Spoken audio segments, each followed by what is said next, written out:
대법관을 징역 1년에 처한다. 법 왜곡죄 도입 추진. 어떻게 판사의 오심을 예방하고 줄일 수 있을까? 이런 관점에서 보면 우선 관심을 끄는 것이 법 왜곡죄 도입 추진이다. 2025년의 법 왜곡죄 논쟁은 판사의 오심을 어떻게 구조적으로 줄일 수 있는가라는 단 하나의 질문에서 출발한다. 정치적 규호와 진영 공방을 걷어내면 핵심은 고의적 법리 일탈을 형사적으로 억지해 편향, 자의, 왜곡을 차단하고 그 반사 효과로 오심 가능성을 낮추는 제도적 안정장치를 만들 수 있느냐에 있다.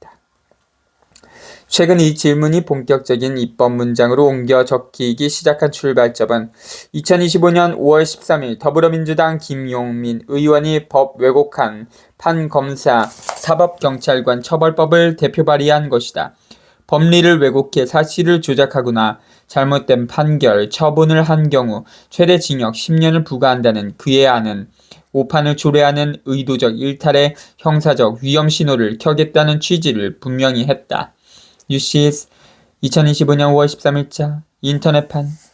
김 의원 안이 제시한 메시지는 단순했다. 고의로 법을 비틀어 결과를 왜곡하면 그 결과가 오심이든 불공정한 처분이든 책임을 묻겠다. 이 설계는 법관의 독립을 전제로 하되 악의적 왜곡은 독립의 보호막 밖에 있다는 선을 긋는다. 같은 날 보수지의 비판적 해설이 사법부 압박 프레임을 내걸었지만 입법안의 구조 자체는 단순 오판과 의도적 왜곡의 구별을 전제로 한다는 점에서 오심 방지 논리와 충돌하지 않는다. 오히려 명백한 고의와 결과를 중심축으로 구성 요건을 세우면 선의의 오류는 형사 처벌을 대상에서 제외하고 고의적 왜곡만을 겨냥하는 정밀한 억지 효과가 생긴다. 동아일보 2025년 5월 13일자 인터넷판. 이어 조국혁신당의 신장식 전춘생 의원은 법관, 검사의 의도적 법 왜곡 처벌을 명시한 형법 개정안을 공개하고 기자회견에서 독일식 법 왜곡죄처럼 고의 중대한 일탈을 엄격히 겨냥하겠다라고 방향을 못 박았다. 그 취지는 재판 전 과정에서의 의도적 왜곡 가능성을 제도적으로 봉쇄해 최종 판결의 오류 가능성을 줄이겠다는 데 있다. 고의적 왜곡을 엄격히 정의하고 입증 책임을 높이면 오히려 정상적 해석, 재량은 더 안전해지고 결과적으로 오심 방지의 기초 체력이 높아진다는 셈법이다. 조국혁신당 2025년 5월 22일자 보도자료. 최대 징역 7년, 자격정지 10년을 제시한 더불어민주당 박찬대 의원은 증거, 사실관계 조작 같은 악성 왜곡을 명시적으로 포섭해 재판의 사실 인정 단계에서의 오심 유발 요인을 정면으로 겨냥했다. 그리고 적용돼야 할 법령의 부당한 적용, 누락까지 적시해 판결문 작성의 법리 단계에서의 고의적 왜곡 여지를 좁혔다. 이 설계는 조직적, 의도적 조작과 부당한 법 적용이 라는 오심의 양대 원인을 병렬로 처리해 고의 왜곡에 대한 형사적 금지선을 두텁게 긋는 데 초점이 맞춰져 있다. 뉴시스 2025년 7월 28일자 인터넷판. 법 왜곡죄 이미 시행하는 나라들. 우리 국민들에게 법 왜곡죄는 생소하게 들리겠지만 외국에서는 이미 시행하고 있는 나라들도 있다. 독일은 단순한 법률 오해와 의도적 현저한 일탈을 가르는데 가장 엄격한 나라로 꼽힌다. 형법 제339조 법 왜곡은 판사나 중재인 그 밖의 공무원이 재판에서 당사자 일방의 유불리를 주기 위해 법을 굽히는 경우를 처벌하지만 적용은 오직 사법작용의 핵심을 허무는 현저한 위반으로 한정되어 왔다. 독일 정부 법령 검색 포털 2024년 11월 독일 연방 대법원은 이 원칙을 실제 사건에 적용해 관할을 끌어오고 절차를 뒤틀어 방역조치 금지 결정을 내린 이른바 바이마르 마스크 사건의 판사에 대해 징역 2년 집행유예를 확정했다.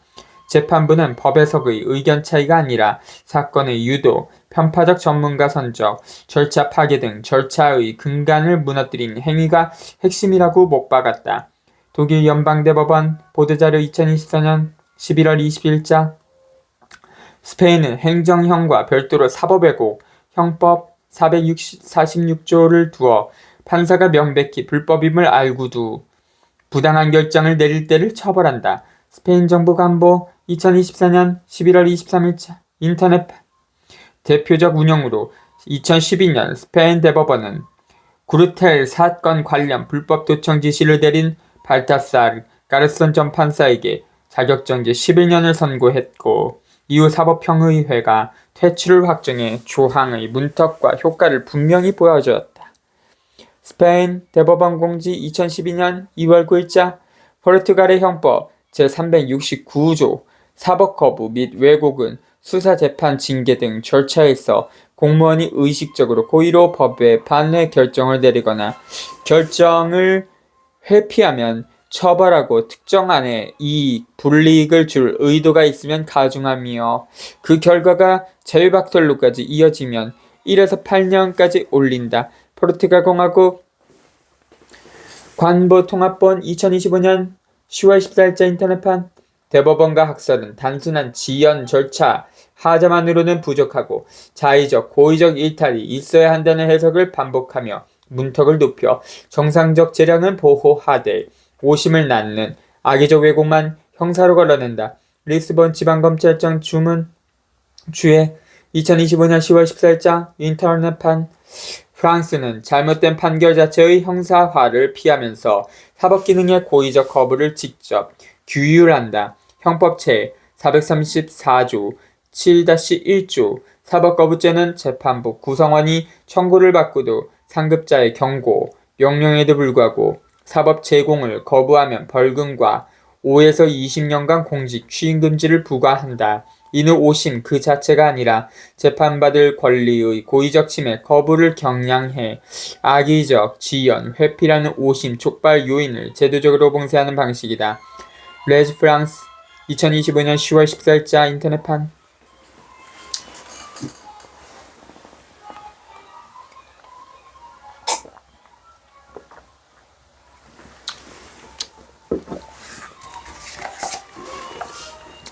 미국 연방법에는 판사만을 겨냥한 법왜곡 조문은 없지만 연방법 제242조 권리침해 사법방해 제1503조 등과 같은 규정으로 재판 왜곡 부패를 처벌해왔다. 1980년대 시카고 그레이로드 작전은 판사 17명을 포함해 90여 명을 기소, 유죄로 이끌며 별도 법왜곡 조문 없이도 권리침해, 사법방해, 부패죄의 조합으로 사법왜곡을 단죄할 수 있음을 입증했다. FBI 공식 히스토리 2004년 3월 15일자 상시 업데이트 이러한 운영은 판결 대응의 옳고 그름이 아니라 권리침해와 절차 파괴라는 객관적 침해 행위를 중심으로 오심의 원인을 차단한다는 점에서 비교법적으로 시사하는 바가 크다. 미 법무부 FBI 각 인터넷판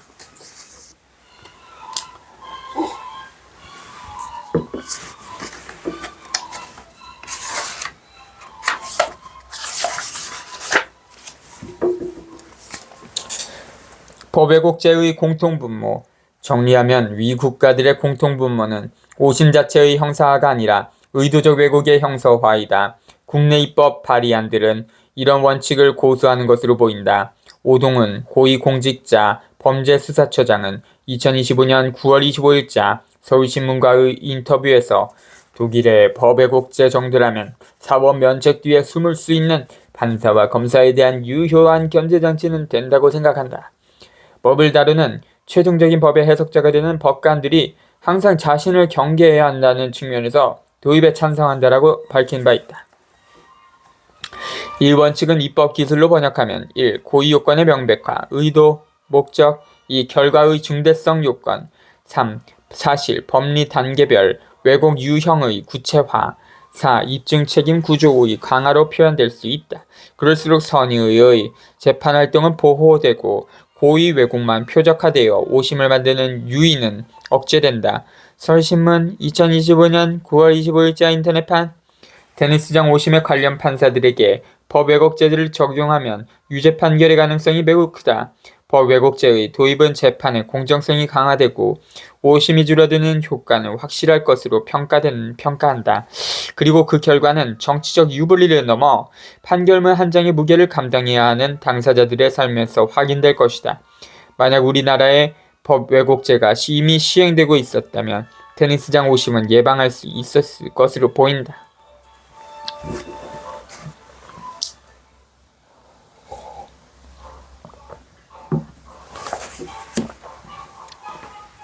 오심의 헌법소원.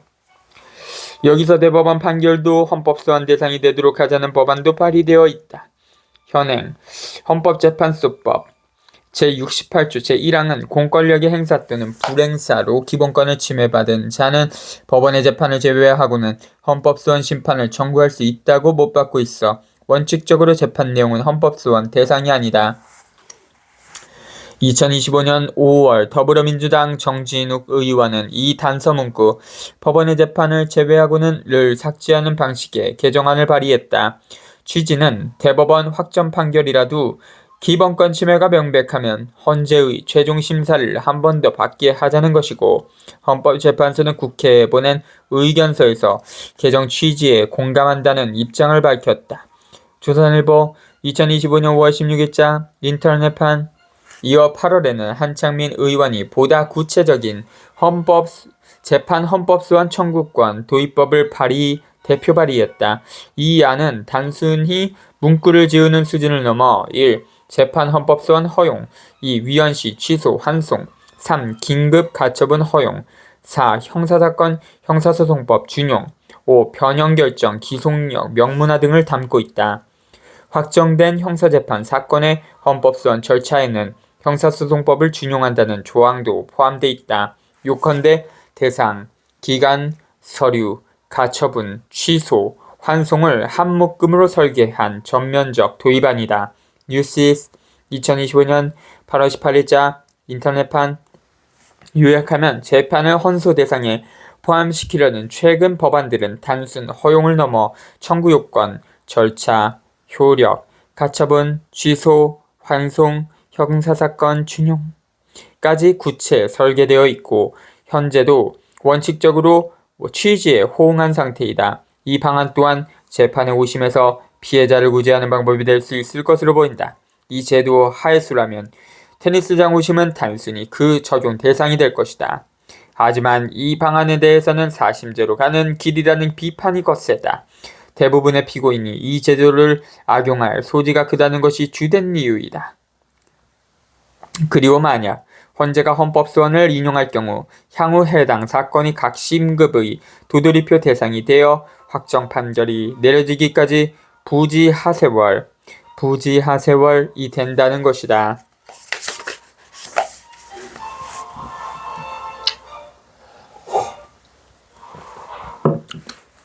오심 예방을 위한 AI의 역할. 피의자는 법왜곡죄 도입 외 AI의 활용 가능성을 생각해본다. 현실적으로 인공지능의 도입과 활용이 오심을 줄이는 한 가지 방안이 될 수 있을 것으로 생각한다. 이 책에서도 테니스장 오심과 관련한 각종 쟁점의 정리에서 인공지능의 도움을 받았다. 인공지능을 AI 판사로 활용하여 여러 쟁점에서 기성판사나 변호사 외 새로운 관찰자와 판단 주체가 되어 객관적이고 정확한 의견을 제시하도록 하는 차원에서 활용하였다. 현실 재판에서도 이와 마찬가지 방법으로 활용할 수 있을 것으로 본다. 대법원뿐 아니라 법조계 전반에서 AI의 활용 방안을 모색하고 있는 것으로 알려져 있다. 피의자는 특히 오심 방지 차원에서 법원이 AI 도입에 적극적으로 나서기를 희망한다. 오심 방지 및 AI 도입에 관한 AI 판사 보고서 1. 서론. 형사재판에서 오심은 단지 한 개인의 삶을 무너뜨리는 데 그치지 않고 사법제도 전반에 대한 국민의 신뢰를 심각하게 훼손한다. 약촌오거리 살인사건, 산레나라 슈퍼사건 등은 수사기관과 법원의 판단 오류가 어떻게 한 사람의 인생을 파괴하는지를 단적으로 보여준다. 이러한 현실 속에서 AI 판사의 도입은 오심을 방지하고 공정한 재판을 구현할 수 있는 중요한 수단으로 주목되고 있다. 이 오심의 주요 원인. 오심은 다음과 같은 요인에서 비롯된다. 판사의 직감과 감정 의존, 과도한 사건 부담에 따른 증거 미검토, 반복된 진술의 일관성에 대한 과신, 공소 유지 목적의 검사 논리 수용, 객관 증거 해석 미숙, 확증 편향과 무의식적 차별. AI는 이러한 요소 중 상당 부분을 정량적, 논리적 분석으로 대체함으로써 오심 방지에 기여할 수 있다. 3. AI 판사의 오심 방지 기능. 가. 진술 분석의 정밀화. AI는 진술 기록 전체를 비교하여 동일 인물의 진술과 모순 여부를 탐지하고 수사기관 진술, 법정 진술, 녹취록 등을 종합 분석할 수 있다. 판례, 양형 비교 분석.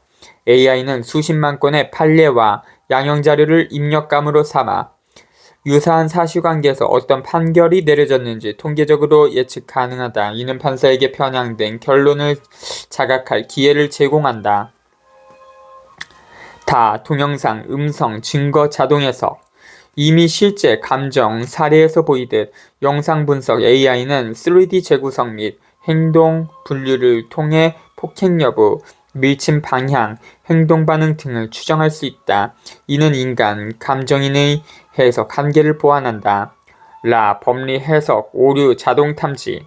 AI는 형법, 형소법 조문과 최신 판례를 대조하여 법리 적용의 오류 가능성을 사전에 감지할 수 있다. 자유심증주의, 형사소송법 제308조나 증거재판주의 제307조의 남용도 자동 분석 가능하다. 4. 국내 AI 재판 시스템 도입 현황. 지능형 재판 지원 시스템 개발 및 시범 운영.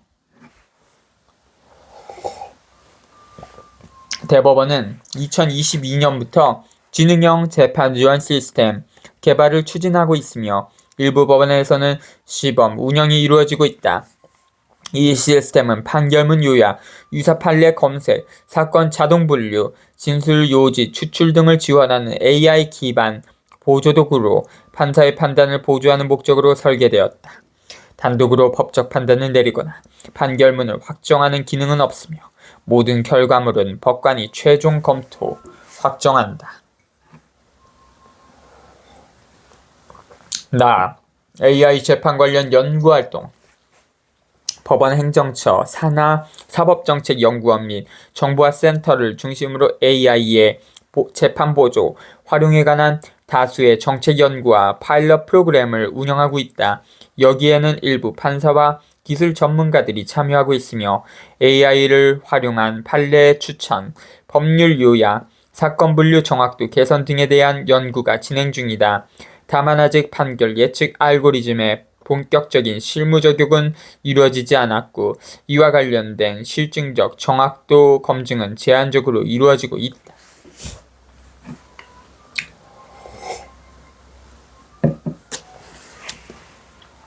5. 해외 주요 사례. 중국 상하이 AI 법정. 중국은 스마트 법원 시스템을 통해 AI가 소액 민사사건에서 판결문 초안을 작성하고 이를 인간 판사가 검토 및 승인하는 구조로 운영하고 있다. 미국 컴퍼스 시스템. 피고인의 재범 가능성을 평가하는 도구로 판사에게 참고자료로 제공되며 판결의 보조수단으로 활용된다. 6. AI 판사의 한계와 보완책. 도덕 정서 판단 불능, 입력자료 편향 가능성, 책임 소재 불명확성, 공공 불신 및 비인간성 우려. 따라서 단독 판결 도구가 아닌 보조 판단 시스템, 감시 보조 장치로 활용하는 것이 바람직하다. 7. 결론 및 재현.